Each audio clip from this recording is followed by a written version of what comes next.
দিয়েছিলেন। তিনি নেতাজি নামে সর্বাধিক পরিচিত। আজ তার 129তম জন্মবার্ষিকীতে তাকে বিনম্র শ্রদ্ধা জানিয়ে আমরা আমাদের মূল পর্বের অনুষ্ঠানে প্রবেশ করছি। या कुन्देन्दु तुषारहारधवला या शूद्रावस्तावृता या वीणावरदण्डमण्डितकरा या श्वेतपद्मासना। শুভ সন্ধ্যা। আজ বসন্ত পঞ্চমী। আজ বিদ্যা ও প্রজ্ঞার অধিষ্ঠাত্রী দেবী সরস্বতীর আরাধনা। তিনি বীণাবাজিনী ও হংসবাহিনী। তিনি পলাশপ্রিয়া। ললাটে তার বিরাজিত তরুণ শশীকলা। তিনি শুভ্রবর্ণা, শ্বেত পদ্মে আসীনা। তার এক হাতে লেখনী ও অন্য হাতে পুস্তক। তিনি সিদ্ধিদাত্রী বাগদেবী।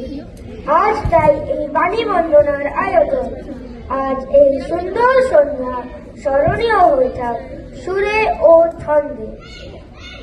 সুধী দর্শকবৃন্দ, পুরাণ অনুযায়ী সরস্বতী একটি পবিত্র নদী ছিলেন, যা পরে দেবীর রূপ ধারণ করে। এছাড়া বিশ্বাস করা হয়, যখন ব্রহ্মা জগৎ সৃষ্টি করছিলেন, তখন তার মুখ থেকে সরস্বতীর জন্ম হয়। তিনি ব্রহ্মাকে জগৎ সৃষ্টিতে সাহায্য করেছিলেন।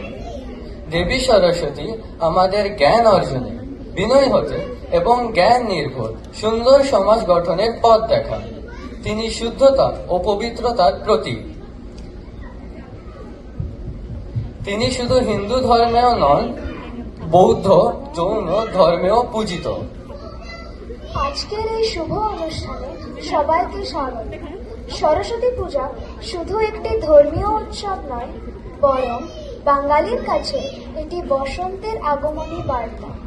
সেই আগামী বসন্তের পরশটুকু নিয়ে আজকের এই অনুষ্ঠান সার্থক করে তোলে। নাচে, গানে, কবিতায় সেজে উঠুক আজকের বাণী বন্দনা। আমরা আজকের অনুষ্ঠান শুরু করছি সরস্বতী বন্দনার মাধ্যমে। আর এই বন্দনার জন্য ডেকে নিচ্ছি নিবেদিতা আন্টিকে।